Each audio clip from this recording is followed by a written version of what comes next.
الحمد للہ وحدہ والصلاة والسلام علی من لا نبی بعدہ اما بعد فاعوذ باللہ من الشیطان الرجیم بسم اللہ الرحمن الرحیم وأوحینا الی ام موسیٰ ان ارضعیہ صدق اللہ مولانا العظیم۔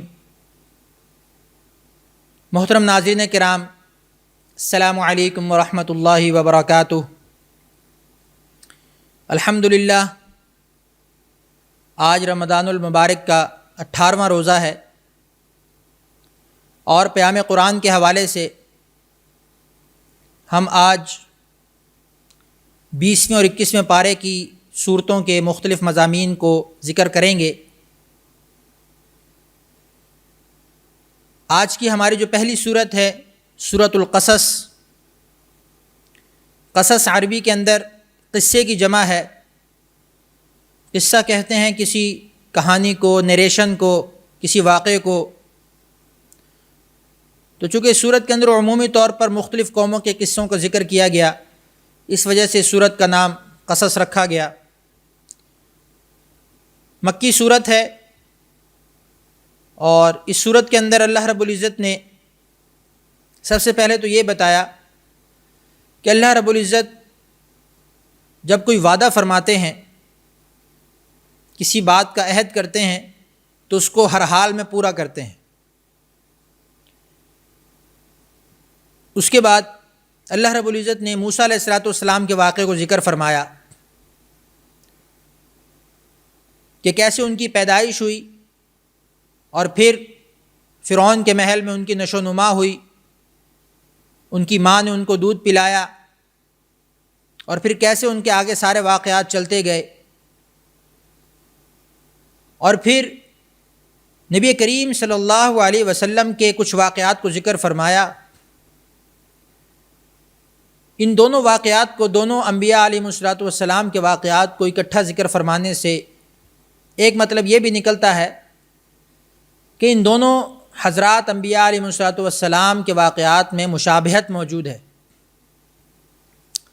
جیسے حضرت موسیٰ علیہ السلام کے واقعے میں کیا ہوا کہ اللہ رب العزت نے فرمایا کہ ہم نے موسیٰ علیہ السلام کی ماں کو وحی کی کہ آپ ان کو دودھ پلاتی رہیں، اور جب ان کے بارے میں کوئی خوف تمہیں لاحق ہو تو اسے دریا میں بہا دینا اور کوئی رنج و فکر نہ کرنا، ہم اسے ایک دن تمہاری طرف واپس لوٹائیں گے اور ہم اس کو پیغمبر بنانے والے ہیں۔ تو ایک طرح کی تسلی دی کہ اگر فی الحال کسی موقع پر جدائی کی نوبت بھی آ جائے تو پریشان نہیں ہونا، ہم دوبارہ تمہیں لوٹائیں گے۔ اور اسی طرح نبی کریم صلی اللہ علیہ وسلم کے واقعے میں بھی اسی طرح کا مضمون ارشاد ہوا کہ ان الذی فرض علیک القرآن لرادک الی معاد، کہ جس اللہ نے آپ پر قرآن نازل فرمایا ہے وہ آپ کو دوبارہ اپنی جگہ کی طرف لوٹائے گا۔ تو یعنی کہ دونوں کو تسلی دی جا رہی ہے کہ تم ایک مرتبہ اپنے شہر سے نکالے جاؤ گے اور پھر واپس اسی طرف لوٹائے جاؤ گے۔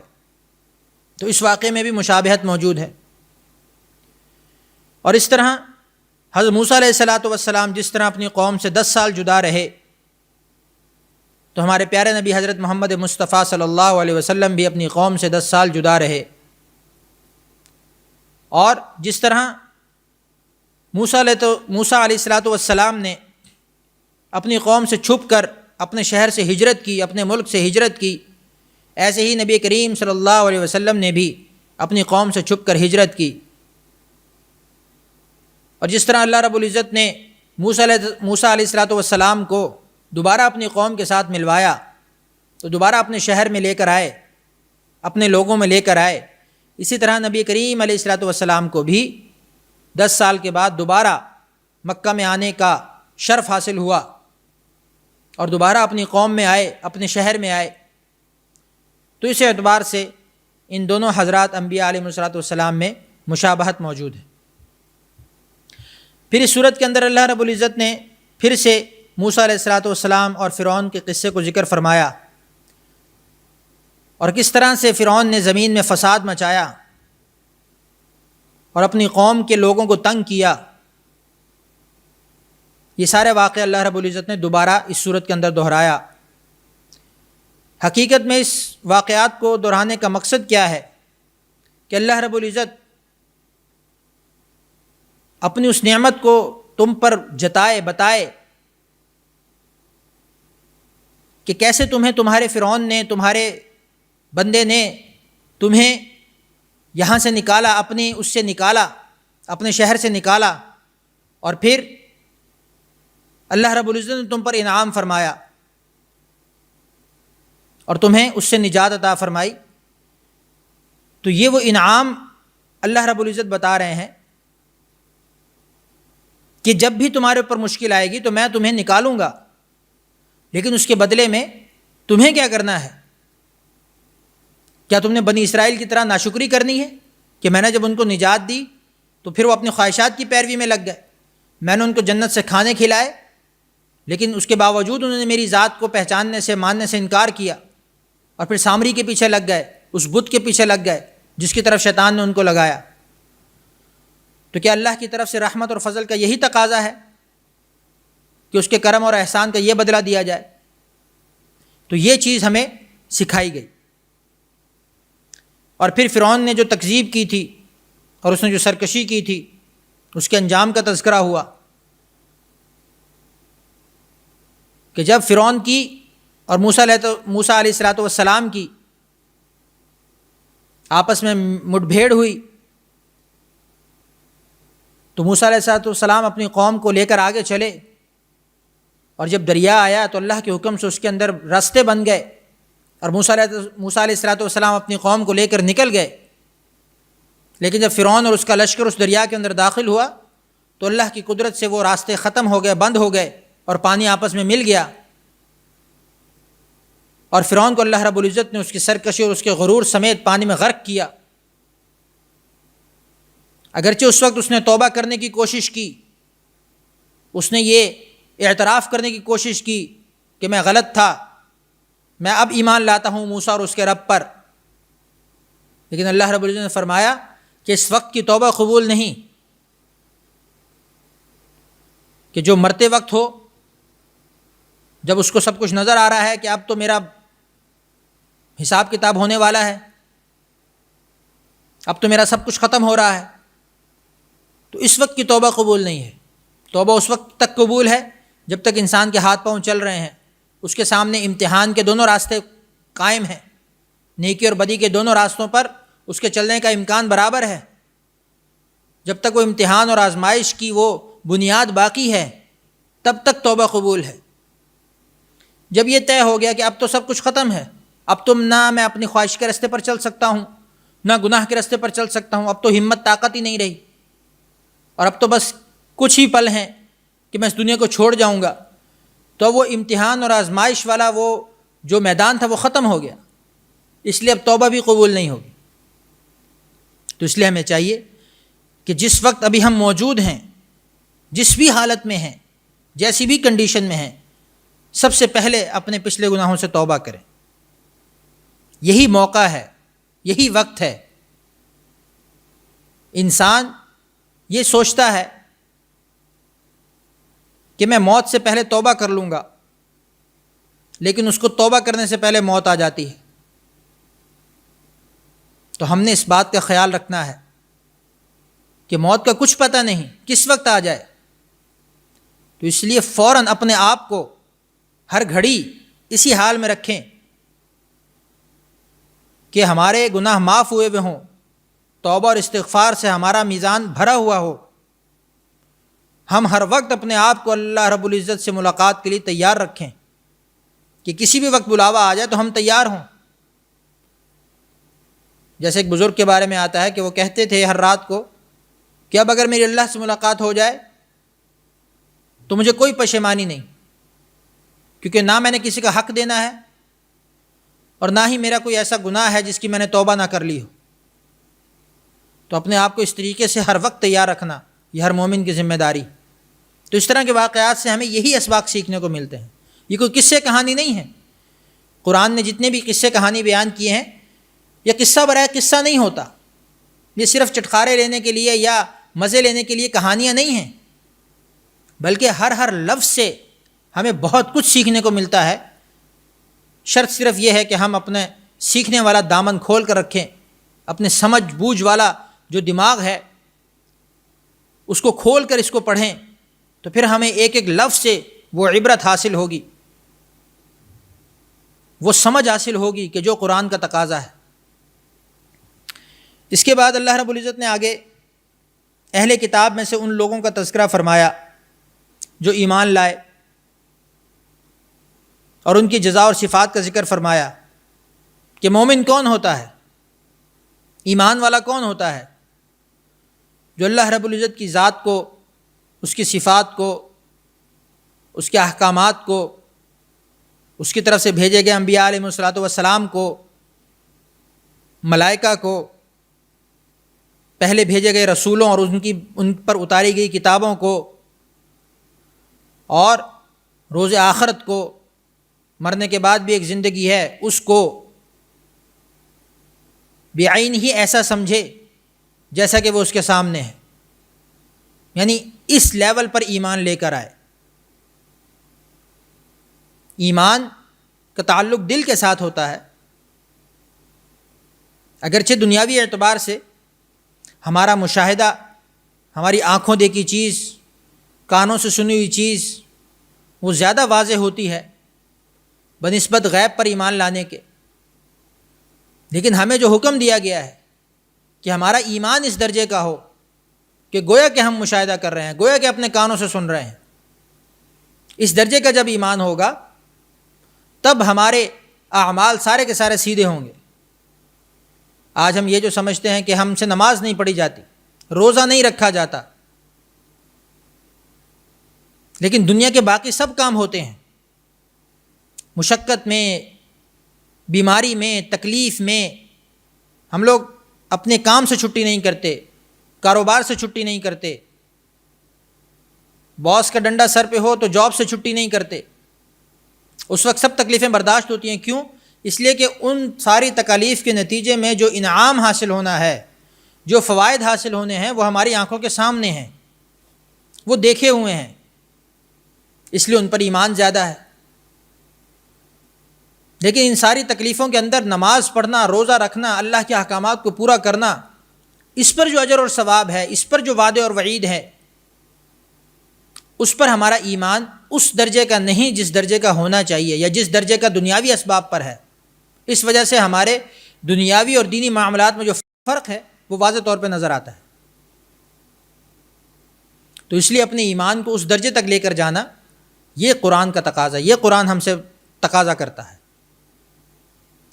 اس کے بعد اللہ رب العزت نے آگے اپنی قدرت کو بیان فرمایا، اپنے انعامات اور بندوں پر اپنی رحمت کو ذکر فرمایا کہ اللہ رب العزت نے اپنے بندوں پر کیسے کیسے انعامات ذکر نازل فرمائے ہیں۔ زمین و آسمان کو بنایا، پانی کو برسایا۔ کون ہے وہ ذات جو پانی کو برسا کر زمین سے ہمارے لیے کھانے پینے کے، اناج کے، غلے کے، پھل فروٹ کے جو ہے وہ ڈھیر لگا دیتی ہے؟ تو اللہ کی نعمتیں ہیں ہم پر، ایک ایک چیز سے ہمیں اللہ کی ذات کا تعارف حاصل ہوتا ہے۔ تو اس پر بزرگ فرماتے ہیں، کسی کا قول ہے غالباً کہ اگر اللہ رب العزت اپنا کوئی بھی نبی نازل نہ فرماتے اپنی ذات کا تعارف کرانے کے لیے، تب بھی ہر انسان پر اللہ کی قدرتوں کو دیکھ کر، زمین، آسمان، سورج، چاند، ستاروں، دریا، پہاڑ، سمندر، یہ ساری جو اللہ کی قدرتیں ہیں، چرند پرند، ان کو دیکھ کر انسان کے اوپر لازم تھا کہ ان کو بنانے والے کی ذات کو پہچانے اور اس پر ایمان لے کر آئے۔ تو یہ سب ہمارے کرنے کی چیزیں ہیں۔ اور پھر اس صورت کے اندر اللہ رب العزت نے قارون کا قصہ بیان کیا کہ قارون جو بہت بڑی مال و دولت والا تھا، بہت زیادہ مال اسباب والا تھا، لیکن جب وہ وقت کے نبی کی بات کو نہیں مان رہا اور اپنے مال و دولت پر اور اپنے ظاہری اسباب پر توکل کیے ہوئے ہے، اور یہ سمجھے بیٹھا ہے کہ سارے مال کے ہوتے ہوئے مجھے تو کچھ مسئلہ نہیں ہو سکتا، میں تو ہر چیز کو خرید سکتا ہوں، ہر چیز میری دسترس میں ہے۔ اس کا خزانہ بھی اس دور میں، آج کل تو مثالیں دی جاتی ہیں قارون کے خزانے کی، کہ اس کے خزانے کی صرف چابیاں ہی کتنے اونٹ اٹھایا کرتے تھے، خزانہ تو پھر آپ سوچیں کہ کتنا ہوگا، لیکن ضابطہ وہی اللہ رب العزت نے رکھا، اس ضابطے میں کوئی تبدیلی نہیں ہے۔ وَلَن تَجِدَ لِسُنَّتِ اللَّهِ تَبْدِيلًا، اللہ کے طریقے میں، اللہ کی سنت میں کوئی تبدیلی نہیں ہو سکتی کہ اگر وقت کے نبی کی بات کو نہیں مانیں گے تو اللہ رب العزت ان تمام اسباب کے اندر تمہیں حیراں و سرگرداں کر دیں گے اور انہی اسباب کو ہی تمہاری ہلاکت اور تباہی کا ذریعہ بنائیں گے۔ تو اللہ رب العزت نے کیا انجام کیا کہ اسی مال و اسباب سمیت اس کو زمین کے اندر دھنسا دیا۔ کوئی مال اسباب اس کا اللہ کے سامنے کام نہیں آ سکتا تھا۔ تو اللہ رب العزت نے اس صورت کے اندر یہ تمام واقعات کو ذکر کر کے ہمارے لیے سمجھنے کی، غور و فکر کرنے کی، سوچنے کی بہت سی راہیں کھولی ہیں۔ اب یہ ہمارے اوپر ہے کہ ہم کس طریقے سے ان تمام اسباق کو اور ان تمام عبرت کو اپنے لیے مشعل راہ بناتے ہیں اور اپنی زندگی کو اس کے مطابق سیدھا کرنے کی کوشش کرتے ہیں۔ اس کے بعد اگلی صورت ہے سورہ عنکبوت۔ جیسا کہ اس کے نام سے ظاہر ہے، عنکبوت عربی کے اندر مکڑی کو کہتے ہیں، اسپائڈر۔ مکڑی اللہ رب العزت کی مخلوق ہے، لیکن اگر آپ اس کے فنکشنز پہ غور کریں، اگر آپ اس کی زندگی پہ غور کریں، اس کی بناوٹ پہ غور کریں، اس کے طریقہ کار پہ غور کریں، تو اللہ کی بہت ہی عجیب قدرتیں سامنے آتی ہیں۔ اس کے رہن سہن کا نظام، اس کی جسم کی بناوٹ، اس کا گھر بنانے کا طریقہ، یہ سب اللہ کی قدرت ہے۔ لیکن حقیقت میں اللہ رب العزت نے اس مکڑی کو جو ذکر فرمایا ہے قرآن کے اندر، وہ دنیاوی اعتبار سے چونکہ ہم اس کو بہت ہی کم تر مخلوق سمجھتے ہیں، کمزور مخلوق سمجھتے ہیں، اس کا بنایا ہوا گھر بھی بہت کمزور ہوتا ہے، تو اللہ رب العزت نے دنیا کی مثال اس کے مکڑی کے ساتھ دی کہ دنیا کا جو گھر ہے، دنیا کی جو عیش و عشرت ہے، دنیا کی جو مثال ہے وہ میرے نزدیک مکڑی کی مثال ہے، مکڑی کے گھر کی طرح۔ جس طرح وہ ناپائیدار ہے، ویسے ہی زندگی، دنیا کی زندگی بھی ایسی ہی ناپائیدار ہے۔ دنیا کی زندگی کی بے ثباتی کو بیان کرنے کے لیے اللہ رب العزت نے یہ مثال بیان فرمائی۔ یہ سورت مکی ہے۔ اس سورت کے اندر بھی اللہ رب العزت نے یہ بیان فرمایا کہ جب بھی تمہاری زندگی کے اندر کوئی پریشانی، کوئی مشکل، کوئی آزمائش آئے تو نبی کریم صلی اللہ علیہ وسلم اور دیگر انبیاء علیہ الصلوۃ والسلام کو جو تعلیمات عطا کی گئی تھیں، ہر قوم کو یہی سکھایا گیا کہ ہر آزمائش اور فتنے کا مقابلہ ان تعلیمات کی روشنی میں کرو گے تو اللہ رب العزت نہ صرف اس دنیا کے اندر سرخرو فرمائیں گے بلکہ آخرت کے اندر بھی تمہیں کامیاب فرمائیں گے۔ اور جس طرح اس صورت کے اندر مکڑی کا ذکر ہوا کہ جس طرح مکڑی کا جال ہوتا ہے، مکڑی اپنا جال بنتی ہے، اسی طرح فتنے بھی ایسے ہی ہوتے ہیں۔ دنیاوی فتنے اس کو اپنا شکار بناتے ہیں۔ کبھی مال کا فتنہ ہے، کہیں کہیں پر تو اولاد کو فتنہ کہا گیا، کہیں پر دیگر اسباب آپ کے لیے فتنہ بنتے ہیں۔ تو ان تمام فتنوں سے کیسے بچنا ہے؟ وہ یہ کہ اللہ کی ذات پر بھروسہ کرنا ہے، اللہ کی ذات کو سامنے رکھنا ہے، اپنی ہر مشکل کو، ہر پریشانی کو اللہ کی طرف رجوع کر کے حل کرانا ہے۔ تو جب یہ اپروچ اختیار کریں گے تو پھر یہ فتنے ایسے ہی ثابت ہوں گے جیسے مکڑی کا جالا ہے کہ ایک پھونک سے اڑا دیا جاتا ہے۔ تو ایسے ہی آپ کے مسائل، آپ کی آزمائشیں، آپ کے فتنے ایسے ہی حل ہو جائیں گے۔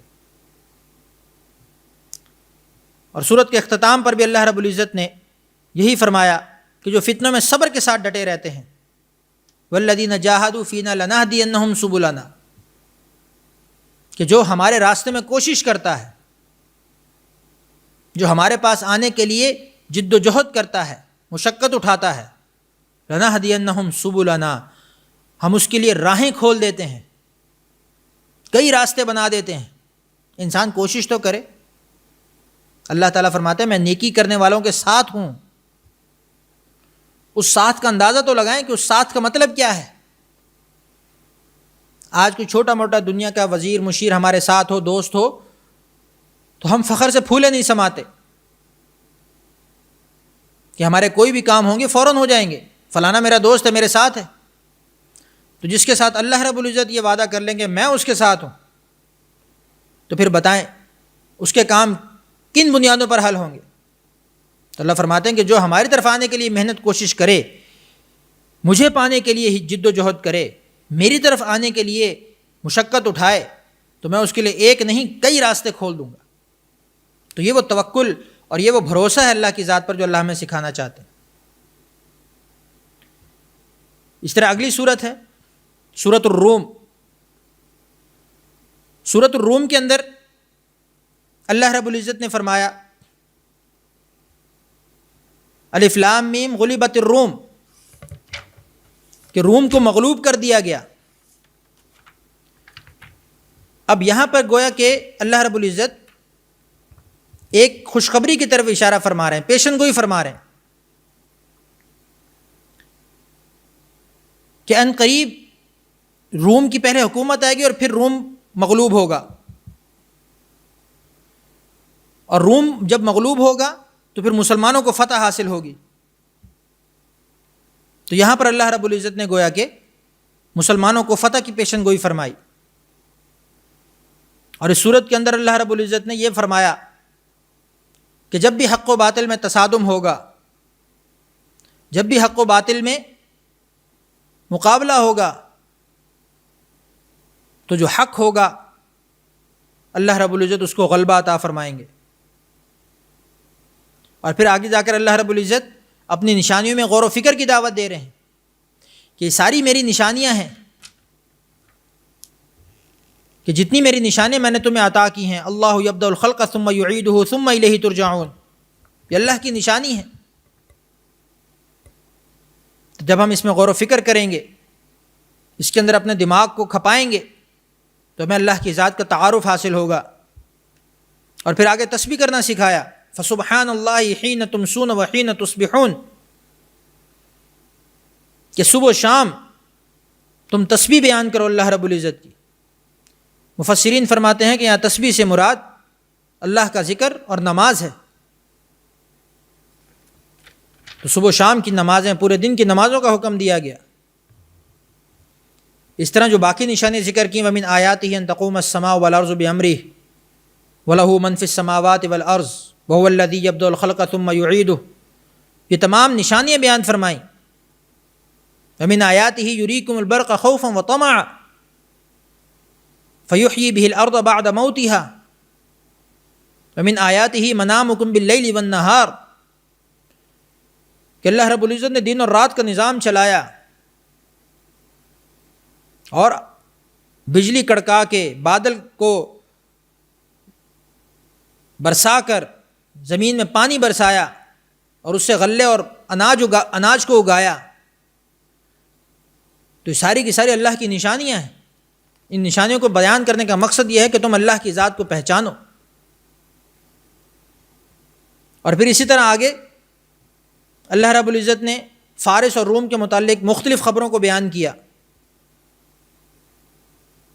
کہ اہل فارس، یعنی کہ آج کل جو ایران والے ہیں، اور اہل روم، اس کے متعلق غیبی خبریں کیا ہیں، اللہ رب العزت کن خبروں کی طرف اشارہ فرما رہے ہیں، اور اس کے ذریعے مشرکین کو ڈرایا جا رہا ہے کہ جس طرح اللہ رب العزت ایک دن ان کو مغلوب کریں گے، تمہیں بھی مغلوب کریں گے، اور مسلمانوں کو تم پر فتح دیں گے۔ اور پھر آگے اللہ رب العزت نے زمین میں سیر کرنے کا حکم دیا کہ تم کیوں زمین میں نہیں چلتے، زمین میں گھومو پھرو، اللہ کی نعمتوں کا، اللہ کی قدرتوں کا مشاہدہ کرو، اور اس سے اللہ رب العزت کی ذات تک پہنچنے کی کوشش کرو۔ اور زمین میں گھومو گے تو تمہیں اندازہ ہوگا کہ پچھلی قومیں کن کن مقامات پر آئیں، اور ان کے کون کون سے ایسے نشان ابھی تک باقی ہیں جن سے تم عبرت حاصل کر سکو۔ چونکہ انسان کمزور ہے، ایمان کمزور ہے، مشاہدے سے زیادہ سمجھ میں آتی ہے بات، تو چلو جاؤ، گھومو پھرو، دیکھو اللہ کی قدرتوں کو، اللہ کی نشانیوں کو دیکھو، اور پھر اس پر ایمان لاؤ، اور پھر اس کی ذات تک پہنچنے کی کوشش کرو، اور پھر اپنی زندگی کو سیدھا کرنے کی کوشش کرو۔ پھر اس صورت کے اندر بعث بعد الموت کا اس بات کیا گیا کہ موت کے بعد ایک دن اٹھنا ہے، موت کے بعد بھی ایک زندگی ہے جو حقیقی زندگی ہے، اور پھر ان لوگوں کی کیا حالت ہوگی کہ انسان اپنے والدین کو نہیں پہچانے گا، والدین اپنی اولاد کو نہیں پہچانیں گے، نفسا نفسی کا عالم ہوگا، تو اس وقت کی حالت کیا ہوگی اور اس وقت بچنے کا طریقہ کیا ہے، وہ سارا اس کے اندر بیان کیا گیا۔ اسی طرح پھر انسان کی تخلیق مختلف ادوار میں کس طرح ہوئی، اس میں اللہ کی کیا قدرت ہے، اللہ رب العزت نے سورت کے اندر اس کو بھی واضح طور پر بیان فرمایا۔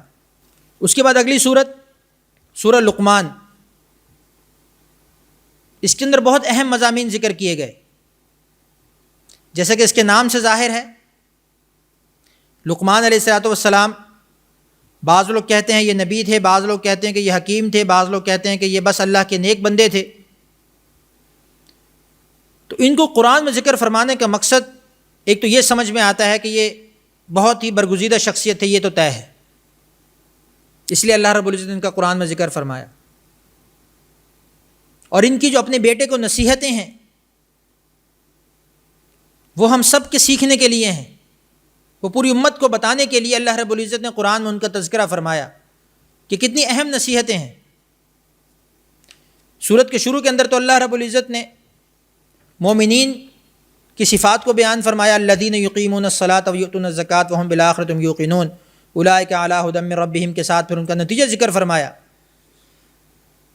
کہ جو ان صفات کا حامل ہوگا اس کا نتیجہ کیا ہوگا، کہ اللہ رب العزت کی جانب سے وہ ہدایت پر ہے اور سیدھے راستے پر ہے اور کامیاب ہے۔ اور پھر آگے ان لوگوں کا ذکر کیا کہ جو لوگوں سے بات چیت کر کے، ان کو ورغلا کے، ان کو جھوٹے قصے کہانیاں سنا کر ان کو اپنے طرف مائل کرنے کی کوشش کرتا ہے تاکہ لوگوں کو پھر گمراہ کر سکے۔ اور پھر اسی طرح اللہ رب العزت نے آگے اگلے رکوع کے اندر لقمان علیہ السلام کو اور ان کے واقعے کو ذکر فرمایا کہ انہوں نے اپنے بیٹے کو کس طرح سے نصیحت کی۔ پہلی نصیحت کیا کی، اے میرے بیٹے لا تشرک باللہ، اللہ کے ساتھ شریک نہ کرنا، ان الشرک لظلم عظیم، کیونکہ شرک بہت بڑا گناہ ہے، بہت بڑا ظلم ہے۔ اس سے بڑا ظلم کیا ہوگا کہ جو ذات تمہاری ہر چیز کی مالک ہے تم اس کو بھلا کر کسی اور کی طرف لگ جاؤ۔ اور پھر اللہ رب العزت فرماتے ہیں کہ ہم نے انسان کو اس کے والدین کے بارے میں وصیت کی، خصوصی طور سے اس کی والدہ کے بارے میں، کہ جو اس کو کتنی مشقتوں کے ساتھ اس کو پالتی ہے، اس کو لے کر چلتی ہے۔ اسی طرح آگے چل کر اللہ رب العزت نے لقمان علیہ السلام کی دیگر نصیحتوں کو ذکر فرمایا کہ یا بنیا انہا ان تک مثقال حبہ، کہ جب وہ اپنے بیٹے کو ایک مثال کے ساتھ سمجھا رہے ہیں کہ اگر کوئی رائی کے دانے کے برابر بھی کوئی عمل کرتا ہے اور وہ چاہے فتکن فی صخرۃ، کسی پتھر کے اندر ہی کیوں نہ ہو، یا آسمانوں میں ہو یا زمین میں ہو، یأتی بہ اللہ، قیامت کے دن اللہ اس کو لے آئے گا۔ تو اس لیے اپنے آپ کو ہر وقت اس بات کے لیے تیار رکھو کہ کوئی بھی عمل تمہارا ہر وقت اللہ کی نگرانی میں ہے۔ اپنے ذہن کو ہمیشہ اس بات کے لیے ایکٹیو رکھو کہ اس وقت بھی اللہ تمہیں دیکھ رہا ہے، تمہیں سن رہا ہے، تمہارے ساتھ ہے۔ کوئی بھی عمل تم چھپ کے کرتے ہو، چھوٹا کرتے ہو، بڑا کرتے ہو، کہیں پر بھی کرتے ہو، قیامت کے دن وہ تمہارے سامنے آ جائے گا۔ اور پھر آگے نماز کا حکم دیا، یا بنی اقیم الصلاۃ، نماز قائم کرنا، نماز پر برقرار رہنا، نماز کو کبھی نہ چھوڑنا۔ اور دوسری چیز کیا ذکر کی، وَأْمُرْ بِالْمَعْرُوفِ وَانْهَ عَنِ الْمُنْكَرِ، کہ نیکی کا حکم دیتے رہنا، نیکی کی تلقین کرتے رہنا، اچھی باتیں بتاتے رہنا، لوگوں کو نصیحت کرتے رہنا۔ وَانْهَ عَنِ الْمُنْكَرِ، اور برائی سے بچاتے رہنا، بری باتوں سے خود بھی دور رہنا، لوگوں کو بھی ان کی شناعت بتا کر ان کو ان سے دور رکھنے کی کوشش کرنا، ان کی قباحت بتا کر ان کی نفرت دل کے اندر پیدا کرنا کہ یہ برا کام ہے، یہ اللہ کے نزدیک برا کام ہے، اللہ اس کو ناپسند فرماتے ہیں۔ تو اس کی نفرت دل کے اندر خود بھی بٹھانا، لوگوں کو بھی بتانا. اور وَاصْبِرْ عَلَىٰ مَا أَصَابَكَ، اور یہ کہا کہ ان سب کے نتیجے میں کیا ہوگا؟ تم پر مشکلات آئیں گی، آزمائشیں آئیں گی. لوگوں کو سیدھے راستے کی طرف لانا آسان بات نہیں ہے. لوگوں کو ان کے آباء و اجداد کے راستے سے ہٹانا آسان بات نہیں ہے. جس چیز پر لوگ اپنے آپ کو فٹ کر چکے ہیں، جس چیز پر لوگ اپنے آپ کو سیٹ کر چکے ہیں کافی عرصے سے، اس سے لوگوں کو ہٹانا اور سیدھے راستے کی طرف لانا، اللہ کی ذات کا تعارف کروانا آسان نہیں ہے، مشکل ہے، نبیوں والا کام ہے. لیکن جب اس پر پریشانی آئے گی، مشکل آئے گی، تو وصبر، اس پر صبر اختیار کرنا. یہ ہماری اپنی زندگی کا نچوڑ ہے کہ ہم نے کس طریقے سے اپنی زندگی کو گزارنا ہے. اللہ رب العزت اس نصیحت کے ذریعے سے ہمیں سمجھانے کی کوشش فرما رہے. ان ذالک من عزم الامور، اور صبر کرنا جو ہے یہ بہت بڑا کام ہے. اور پھر کہا ولا تصاعر خدک للناس ولا تمشی فی الارض مرحا، کہ لوگوں کے سامنے اپنے آپ کو بالکل ہی بچھا مت دینا، لوگوں سے گال نہ پھلانا، یعنی غصہ مت ہونا، اور زمین پر اکڑ کر مت چلنا، عاجزی اختیار کرنا. کیونکہ اللہ تعالیٰ کو یہ جو متکبر اور مغرور لوگ ہیں یہ پسند نہیں ہیں. اور وقصد فی مشیک، اور اپنی چال میں اعتدال رکھو. وغضض من صوتک، اپنی آواز میں دھیما پن رکھو، اپنی آواز کو نیچا رکھو. ان انکر الاصوات لصوت الحمیر، کیونکہ بری آوازوں میں سب سے بری آواز گدھے کی ہے جو بہت اونچا بولتا ہے. تو یہ جو نصیحتیں ہیں یہ بڑی خوبصورت نصیحتیں اللہ رب العزت نے اس صورت کے اندر ذکر فرمائی. اور پھر اگلے رکوع کے اندر اللہ رب العزت نے پھر اپنی آیات کو ذکر فرمایا، اپنی نشانی کو ذکر فرمایا کہ کیا تم نہیں دیکھتے کہ کس نے تمہارے لیے زمین و آسمان کو مسخر کیا. تو پھر وہی ذات اس بات کی زیادہ لائق ہے کہ اسی کی طرف آیا جائے، اسی کی بات کو مانا جائے. اور پھر کفار کا ذکر فرمایا کہ ومن کفر فلا يحزنک کفرہ، کہ جو شخص کفر کرے تو نبی کو کہا جا رہا ہے کہ آپ ان کے کفر سے غمگین نہ ہوں، ان کا لوٹنا ہماری طرف ہی ہے. پھر ہم ان کو بتائیں گے، جتائیں گے جو کچھ ہم نے ان کو بتایا تھا اس کے بارے میں ان کو بتائیں گے. پھر ان اللہ علیم بذات الصدور. اور پھر اللہ رب العزت نے آخر میں پھر اپنی قدرت کو بیان فرمایا. الم تر ان الفلک تجری فی البحر، کہ کیا تم نے نہیں دیکھا کہ کون ہے جو پانی کے اندر کشتی کو چلاتا ہے. یہ بھی اللہ کی نعمت ہے.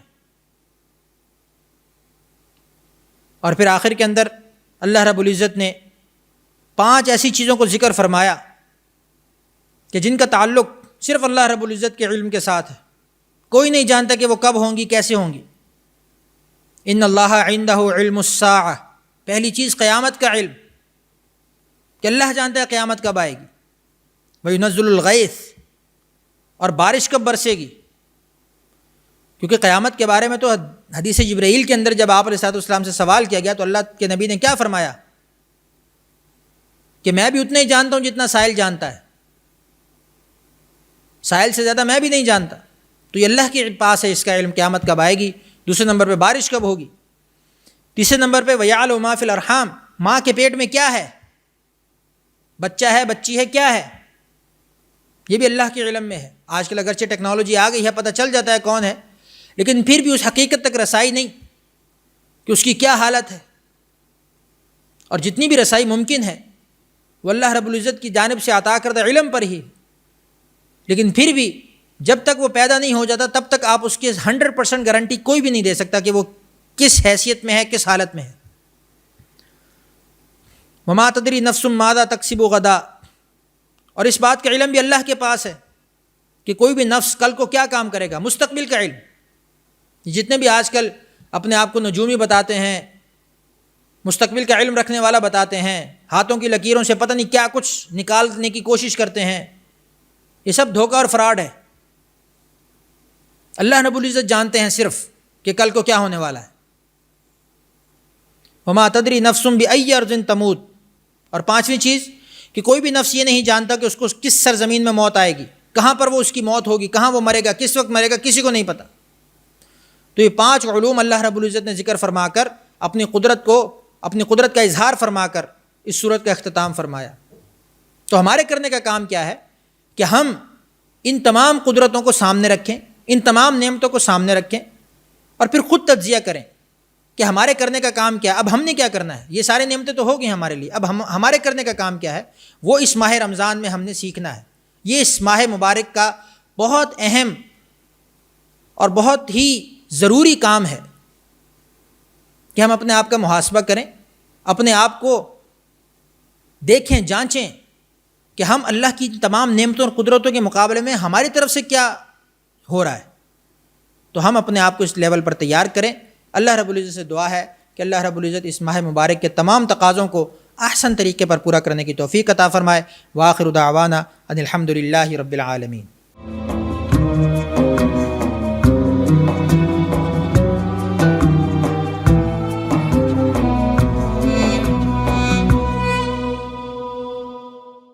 ISP Munch